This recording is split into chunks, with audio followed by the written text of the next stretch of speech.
কাল মহান বিজয় দিবস। জাতির বীর সন্তানদের শ্রদ্ধা জানাতে প্রস্তুত জাতীয় স্মৃতিসৌধ। বাড়ানো হয়েছে নিরাপত্তা।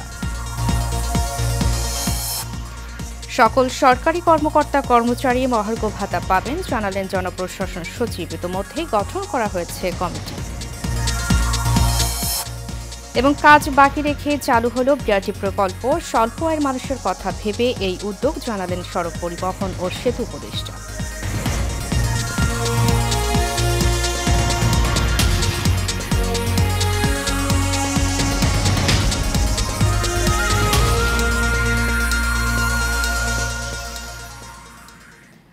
স্বাগত শেয়ার নিউজে, সাথে আছি আমি উর্মি আক্তার। এতক্ষণ শুনছিলেন বিআরবি কেবল ইন্ডাস্ট্রিজ লিমিটেড সংবাদ শিরোনাম।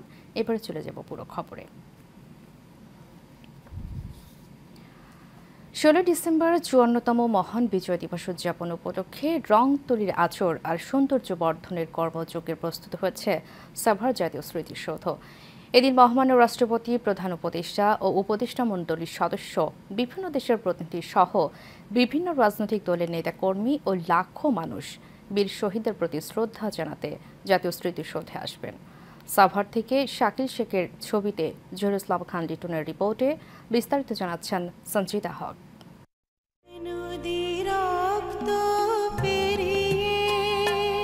রাত পোহালেই মহান বিজয় দিবস।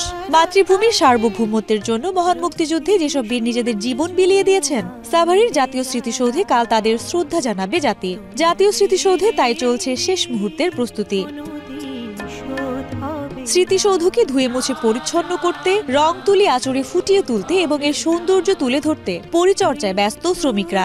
শহীদদের প্রতি ভালোবাসা থেকেই এই কাজ করছেন বলে জানান তারা। 16 ডিসেম্বর উপলক্ষে আমরা এখানে রং তুলির কাজ করতেছি দীর্ঘদিন যাবৎ। সাভার জাতীয় স্মৃতিসৌধে ইট বালু সিমেন্টের কাজ করতেছি, এখানে ফুলের গাছ লাগাচ্ছি। রাষ্ট্রপতি আসবে, উপদেষ্টা আসবে, সেই জন্য এখানে আমরা কাজ করতেছি। এদিকে আমরা পয়সা করি, আমাদের কাছে ওইটা আনন্দ হয়, এরাও সুন্দর পায়, আনন্দ পায়। রাষ্ট্রের গুরুত্বপূর্ণ ব্যক্তিবর্গ, কূটনৈতিক এবং সর্বস্তরের মানুষের পক্ষ থেকে শহীদদের শ্রদ্ধা জানানোর জন্য জাতীয় স্মৃতিসৌধের সব প্রস্তুতি নেওয়া হয়েছে বলে জানিয়েছে কর্তৃপক্ষ। লক্ষ লক্ষ জনতা সাভার জাতীয় স্মৃতিসৌধে বীর শহীদদের সম্মানে পুষ্পস্তবক অর্পণ করবেন। সে লক্ষ্যে আমরা গণপূর্ত অধিদপ্তরের পক্ষ থেকে পুরো স্মৃতিসৌধ কমপ্লেক্সকে ধুয়ে মুছে পরিষ্কার পরিপাটি করা, ফুল দিয়ে সাজানো, রং তুলির কাজ, সিসি ক্যামেরা স্থাপন, লেক সংস্কার সহ সকল কার্যক্রম সম্পন্ন করেছি। এদিকে নিরাপত্তা নিশ্চিত করতে সব ধরনের পদক্ষেপ নিয়েছে আইন শৃঙ্খলা বাহিনী। পোশাক, সাদা পোশাক, এবি ভ্যান, সকল স্তরের নিরাপত্তা আমরা রেখেছি যেন খুব সুন্দরভাবে ভিভিআইপিগণ, বিভিন্ন সামাজিক ও রাজনৈতিক ব্যক্তিত্ব এবং তাদের সমর্থকবৃন্দ অতি সুন্দরভাবে, সুশৃঙ্খলভাবে, নিরাপত্তা সহকারে এখানে এসে পুষ্পস্তবক অর্পণ করতে পারেন।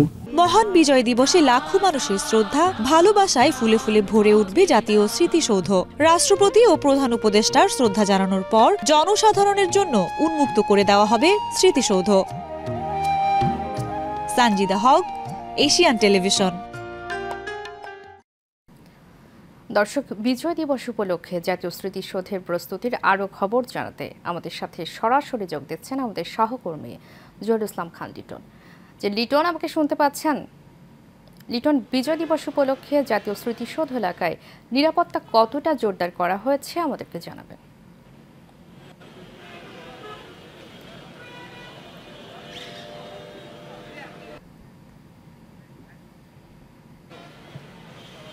উর্মি, আপনি জানেন যে মহান বিজয় দিবসকে কেন্দ্র করে সজ্জিত হয়েছে সাভারের জাতীয় স্মৃতিসৌধ। এই লাল সবুজে সজ্জিত হওয়াকে কেন্দ্র করে কিন্তু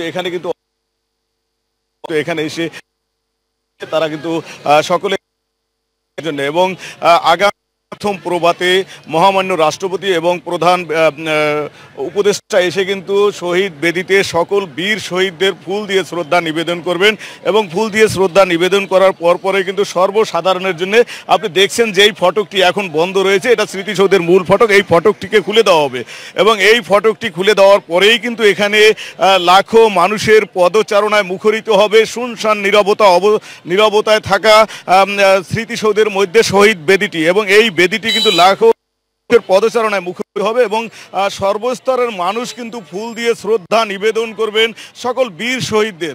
এবং যেহেতু লাখো মানুষের সমাগম ঘটবে এই স্মৃতিসৌধ এলাকায়, সেই ক্ষেত্রে কিন্তু আইন শৃঙ্খলার বিশৃঙ্খলা ঘটারও অনেক সময় সম্ভাবনা থাকে। সেই ক্ষেত্রে আইন শৃঙ্খলা রক্ষাকারী বাহিনী যারা রয়েছে তারা সর্বাত্মক 5 স্তরের নিরাপত্তা বেষ্টনী করেছে এবং এখানে কিন্তু 3500 আইন শৃঙ্খলা রক্ষাকারী বাহিনী এখানে কালকে আইন শৃঙ্খলা রক্ষাতে থাকবেন এবং তারা কিন্তু দেখভাল, শুধু যে আইন শৃঙ্খলা রক্ষাকারী বাহিনী, ওয়াচ টাওয়ার নির্মাণ পাশাপাশি কিন্তু এখানে সম্পূর্ণরূপে মনিটরিং করতেছেন এখন থেকেই। আপনি কিন্তু স্মৃতিসৌধ এলাকাটি কিন্তু বুঝে নিয়েছে এবং যার জন্য কোনো মানুষ কিন্তু ভিতরে প্রবেশ করা নিষেধ করে দিয়েছেন। তো উর্মি, এই ছিল আমার কাছে সাভারের জাতীয় স্মৃতিসৌধ থেকে এখনকার মতো সর্বশেষ তথ্য। লিটন, আপনাকে অসংখ্য ধন্যবাদ আমাদের সাথে যুক্ত হওয়ার জন্য। দর্শক, আমাদের সাথে যুক্ত ছিলেন বিজয় দিবস উপলক্ষে জাতীয় স্মৃতিসৌধের প্রস্তুতির খবর নিয়ে সাভার থেকে আমাদের সহকর্মী জহিরুল ইসলাম খান লিটন। চলে যাচ্ছে পরবর্তী প্রসঙ্গে। সচিব থেকে পিয়ন পর্যন্ত সকল সরকারি কর্মকর্তা কর্মচারী মহার্ঘ ভাতা পাবেন বলে জানিয়েছেন জনপ্রশাসন মন্ত্রণালয়ের সিনিয়র সচিব মোহাম্মদ মোখলেসুর রহমান। সচিবালয়ে জনপ্রশাসন মন্ত্রণালয়ের সাংবাদিকদের তিনি একথা জানান। মহার্ঘ ভাতা প্রণয়নে 7 সদস্যের কমিটি গঠন করেছে সরকার। কমিটিতে জনপ্রশাসন মন্ত্রণালয়ের সিনিয়র সচিবও রয়েছেন। সাইফুল ইসলাম নয়নের রিপোর্টে থাকছে বিস্তারিত। সরকারি কর্মকর্তা কর্মচারীদের জন্য খুশির বার্তা দিলেন জনপ্রশাসন সচিব মোহাম্মদ মোখলেসুর রহমান। 12 ডিসেম্বর জাতীয় বেতন স্কেল 2015 এর আওতাভুক্ত কর্মকর্তা কর্মচারীদের মহার্ঘ ভাতা প্রণয়নে প্রধান উপদেষ্টার মুখ্য সচিবকে আহ্বায়ক করার কথা জানান। অন্তত আমাদের মন্ত্রণালয় ইনিশিয়েটিভ নিয়েছে, এরকম আরো সব মন্ত্রণালয় করতে পারতো। তিনি বলেন, এবার যাতে মহার্ঘ ভাতা সুবিধা অবসরে যাওয়া কর্মকর্তা কর্মচারীরাও পান সেই ব্যাপারে সরকার একমত। এবার যাতে পে স্কেল এই মহার্ঘ ভাতার সুবিধা পেনশনাররাও পায় সেই ব্যাপারে সরকার একমত। এই মহার্ঘ ভাতাতে হয়তো এমন হইতে পারে যে স্টাফদের হয়তো একটু বেশি থাকতে পারে, তার চেয়ে একটু এটা একটা বিষয় থাকতে পারে। তিনি আরো বলেন, পেনশনারদের এবার অন্তর্ভুক্ত করা হবে কারণ তারা এমনি অসুস্থ, তাদের নানা ধরনের খরচ চিকিৎসা দরকার।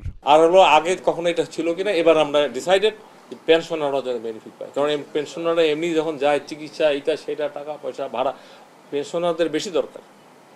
একটা লোক চাকরিতে থাকলে একটা পার্ট টাইম এটা সেটা অনেক কিছু করতে পারে, কিন্তু পেনশনারদের এমনি সে অসুস্থ, বৃদ্ধ, বয়স দায় দেনা, আর একটা হলো তার মেডিসিন কস্ট প্রতি মাসে অনেক বেশি লাগে। এদিকে সরকারের দোসরা প্রশাসনের বিভিন্ন স্থানে রয়েছে তাদের চিহ্নিত করে অপসারণের দাবি জানিয়ে সংস্কারের প্রস্তাব দিয়েছে বিএনপি। এতে রাজনৈতিক পরিচয় ভুলে মেধা ও যোগ্যতার ভিত্তিতে প্রশাসনের পদোন্নতি ও মূল্যায়নের প্রস্তাব দিয়েছে দলটি। সাইফুল ইসলাম নয়ন, এশিয়ান টেলিভিশন, ঢাকা। কাজ শুরুর 1 যুগ পর বিআরটিসি 10টি শীতাতপ নিয়ন্ত্রিত বাস দিয়ে চালু হলো বাস র্যাপিড ট্রানজিট বিআরটি প্রকল্পের সেবা। সকালে শিববাড়ি বিমানবন্দর গুলিস্তান রুটে এই যাত্রী সেবার উদ্বোধন করেন সড়ক পরিবহন ও সেতু মন্ত্রণালয়ের উপদেষ্টা মোহাম্মদ ফজলুল কবির খান। এখন এই বিআরটিএ লেন দিয়ে ছোট বাহন এবং বিআরটিসির বাস চলবে বলেও জানান তিনি। একই সাথে যোগাযোগ আরও সহজ করতে ঢাকা জয়দেবপুর রুটে চালু হলো 4 জোড়া নতুন কমিউটার ট্রেন। সকালে জয়দেবপুর স্টেশন থেকে সেগুলোরও আনুষ্ঠানিক উদ্বোধন করেন রেলপথ মন্ত্রণালয়ের উপদেষ্টা মোহাম্মদ ফজলুল কবির খান।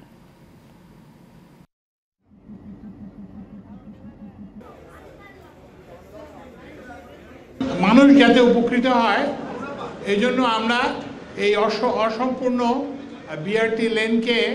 বিআরটি লেনে আমরা বিআরটিসির বাস চালু করেছি এবং এখন আমরা ইতিমধ্যে নির্দেশ দিয়েছি যে এখানকার এই যে বিআরটি লেনের বাকি কাজগুলো দ্রুত সম্পন্ন করতে হবে এবং এটার জন্য এইখানে বিআরটিতে কিন্তু বিশেষ ধরনের বাস চলবে, সেই বাসগুলোর সংগ্রহ প্রক্রিয়া দ্রুত করার জন্য আমরা উদ্যোগ নিয়েছি এবং আমরা আশা করছি যে আগামী জুনের মধ্যে এই বিআরটিটা মোটামুটিভাবে চালু করা যাবে। ফ্যাসিবাদের দোষর হিসেবে কাজ করার অভিযোগে উচ্চ আদালতের কয়েকজন বিচারপতির বিরুদ্ধে তদন্ত শেষ করেছেন সুপ্রিম জুডিশিয়াল কাউন্সিল। তদন্ত শেষ হওয়া বিচারপতিদের তথ্যাবলী ও তাদের নিয়ে সুপ্রিম জুডিশিয়াল কাউন্সিলের সুপারিশ রাষ্ট্রপতির কাছে পাঠানো হয়েছে।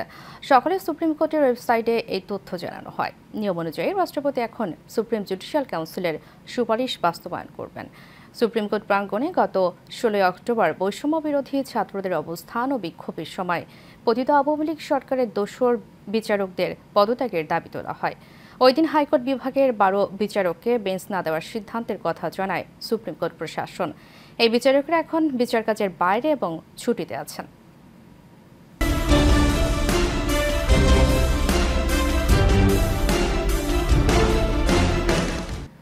নারায়ণগঞ্জের দেওভোগে ছিনতাইকারীর ছুরিকাঘাতে আহত হওয়ার ঘটনায় চিকিৎসাধীন অবস্থায় মারা গেছে কলেজ শিক্ষার্থী সীমান্ত। ঢামেকে রাত 10:15টায় গেছেন বলে নিশ্চিত করেছেন নিহতের বাবা হাজী আলম চান। রাজধানীর আমেরিকান ইন্টারন্যাশনাল ইউনিভার্সিটি কলেজের অনার্স দ্বিতীয় বর্ষের ছাত্র।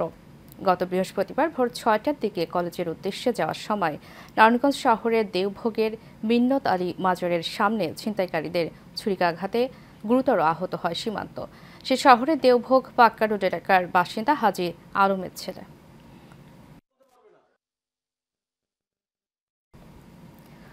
চাঁপাইনবাবগঞ্জের সড়ক দুর্ঘটনায় হায়াত নামে এক শিশু নিহত হয়েছে। স্থানীয় সূত্রে জানা যায়, সকাল 8টার দিকে জেলার শিবগঞ্জ উপজেলার চাপাই সোনা মসজিদ মহাসড়কের ছত্রাজিতপুর ইউনিয়ন পরিষদের সামনে ট্রাকের সাথে ট্রলির মুখোমুখি সংঘর্ষে এই দুর্ঘটনা ঘটে। নিহত শিশু হায়াত জেলার শিবগঞ্জ উপজেলার মহাদেবপুর গ্রামের মোহাম্মদ বাবুর ছেলে। শিবগঞ্জ থানার ভারপ্রাপ্ত কর্মকর্তা গোলাম কিবরিয়া বিষয়টি সত্যতা নিশ্চিত করে জানান, এ ঘটনায় আইনগত ব্যবস্থা প্রক্রিয়াধীন রয়েছে। আজ চুয়াডাঙ্গায় দেশের সর্বনিম্ন তাপমাত্রা 9.3 ডিগ্রি সেলসিয়াস রেকর্ড করা হয়েছে। এর আগে গতকাল তাপমাত্রা ছিল 8.7 ডিগ্রি সেলসিয়াস। মূলত সন্ধ্যা রাত থেকে সকাল অবধি থাকছে শীতের দাপট। দিনের কিছু সময় দেখা মিলছে সূর্যের, তবে উত্তাপ পাওয়া যাচ্ছে না। সে সাথে বলছে হিমেল বাতাস। চুয়াডাঙ্গা আবহাওয়া অফিসার ইনচার্জ জামিনুর রহমান জানান, মৃদু শৈত্যপ্রবাহ অব্যাহত আছে। আগামী 2-1 দিন পর তাপমাত্রা কিছুটা উন্নতি হতে পারে, এরপর আবার হ্রাস পাবে তাপমাত্রা।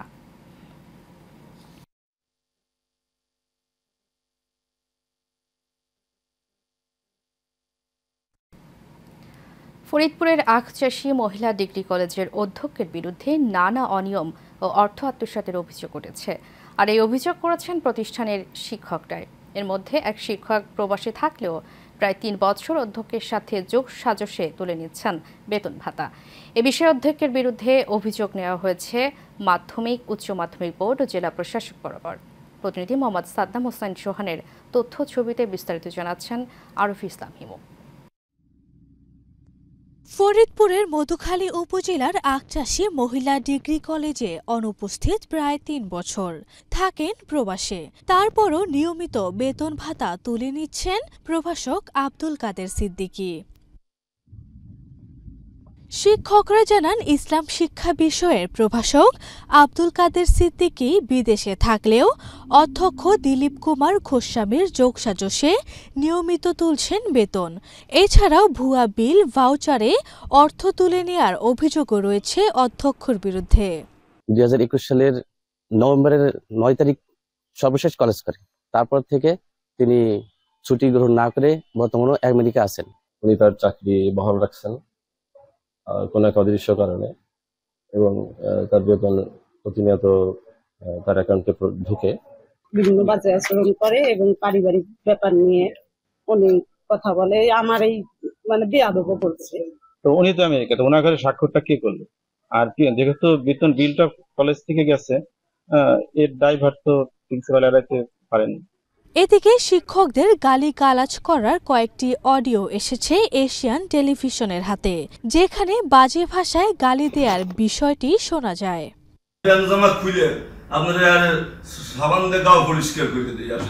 এত বড় এই কলেজের বিল, একজন বিল আসছে, আমার সইবাদে বিল পাঠায় দেয়। আপনি এখন আসপর করেন, আপনি এখন আসপর করেন না, আমি একটু দেখবো বাপের ঘরে কয়টা মাথা। এসব বিষয়ে অভিযুক্ত অধ্যক্ষ বেতন শিটে অনুপস্থিত শিক্ষকের নাম লিখে দেওয়ার বিষয়টি স্বীকার করলেও শিক্ষকদের হয়রানি ও অর্থ আত্মসাতের বিষয়টি অস্বীকার করেন। না, স্বাক্ষর দেখবি, নাম লিখে দিয়েছি, স্বাক্ষর তো জাল করা যায় না। নাম অফিস থেকে আমরা লেখা দিচ্ছি, এটা আমি আপনার কাছে মিথ্যে কথা বলবো। কলেজ পরিচালনা বোর্ডের সাবেক কমিটির কাউকে পাওয়া না গেলেও বর্তমান কমিটির সভাপতি জানান, অনিয়ম হলে খতিয়ে দেখা হবে। 1995 সালে প্রতিষ্ঠিত আখচাষী মহিলা কলেজে মাধ্যমিক ও ডিগ্রি মিলিয়ে শিক্ষার্থী রয়েছে 4 শতাধিক। আরভি ইসলাম হিমু, এশিয়ান টেলিভিশন। টাঙ্গাইলের মধুপুরগড়ে বাণিজ্যিকভাবে কমলা চাষে আশার আলো দেখছেন কৃষকেরা। পুষ্টিগুণ সমৃদ্ধ অর্থনৈতিক বাণিজ্যিক দার্জিলিং ও চায়না জাতের কমলা চাষ দিন দিন বাড়ছে। পাইকাররা এসে বাগান থেকে কিনে নিয়ে যাচ্ছেন। স্বাদে, গুণে ও পুষ্টিমানে ভালো থাকায় বেড়েছে চাহিদাও। লাল মাটির গুণাগুণ, উর্বরতা, শক্তি ও যোগাযোগ ব্যবস্থার ফলে আনারসের পাশাপাশি কমলার বাণিজ্যিক চাষে এগিয়ে যাচ্ছেন আনারসের রাজধানী খ্যাত মধুপুরগড়ের কৃষকেরা। অন্যদিকে কৃষকদের প্রয়োজনীয় পরামর্শ ও সহযোগিতা করা হচ্ছে কৃষি বিভাগের পক্ষ থেকে। পোকামাকড়, রোগবালাই ও প্রাকৃতিক দুর্যোগ না হলে এবছর লাভের আশা করছেন কৃষকেরা। কমলা ভালো দেখা এনতে কিনা নিয়ে গেতাছি। ভালো কমলা, ওনাকে 2 মণ কমলা কিনে দিলাম। কমলার দাম 3800 টাকা মণ। এখানে এসে দেখলাম এখানে কমলার আবাদ হয়েছে, খুব সুন্দর বাগান। এই বাগানের কমলা খুব ভালো, এই বাগানের কমলা খুব চাহিদা। বছর কাটছি, এবার 4 বছর গেতাছে গা, কমলা খুব ভালো। আমরা আশা করতেছি যে আমরা মধুপুরের যে কমলার চাহিদা সেটা আমরা পূরণ করতে সক্ষম হব।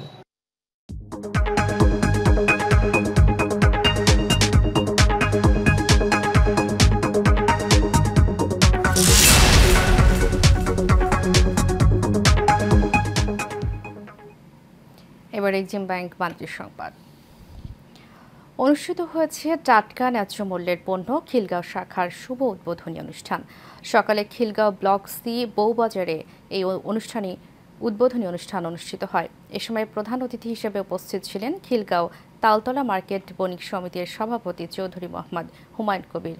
বিশেষ অতিথি হিসেবে উপস্থিত ছিলেন মামুনুর রশিদ আকন্দ, অ্যাডভোকেট ফারুকুল ইসলাম, জাবেদ রহমান সহ সাধারণ ক্রেতা ও টাটকার কর্মীবৃন্দরা। এ সময় তারা জানান, কৃষকদের হাত থেকে সতেজ সবজি এনে ন্যায্য মূল্যে গ্রাহকদের হাতে পৌঁছে দেওয়াটাই টাটকা এর মূল উদ্দেশ্য।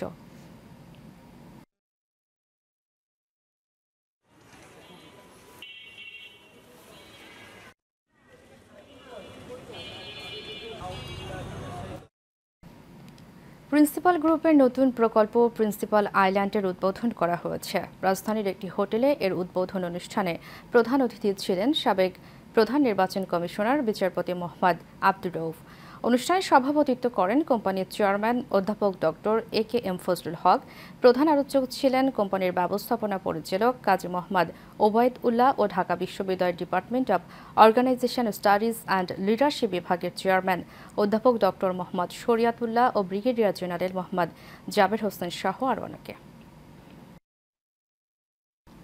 শেষ করব এশিয়া নিউজ। তার আগে বিআরবি কেবল ইন্ডাস্ট্রিজ লিমিটেড সংবাদ শিরোনাম বলে জানাবো আরও একবার।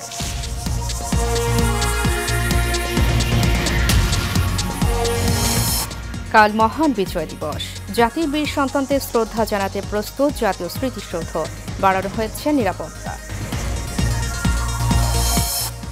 সকল সরকারি কর্মকর্তা কর্মচারী মহার্ঘ ভাতা পাবেন, জানালেন জনপ্রশাসন সচিব। ইতিমধ্যেই গঠন করা হয়েছে কমিটি। এবং কাজ বাকি রেখে চালু হলো বিআরটি প্রকল্প। স্বল্প আয়ের মানুষের কথা ভেবে এই উদ্যোগ, জানালেন সড়ক পরিবহন ও সেতু উপদেষ্টা।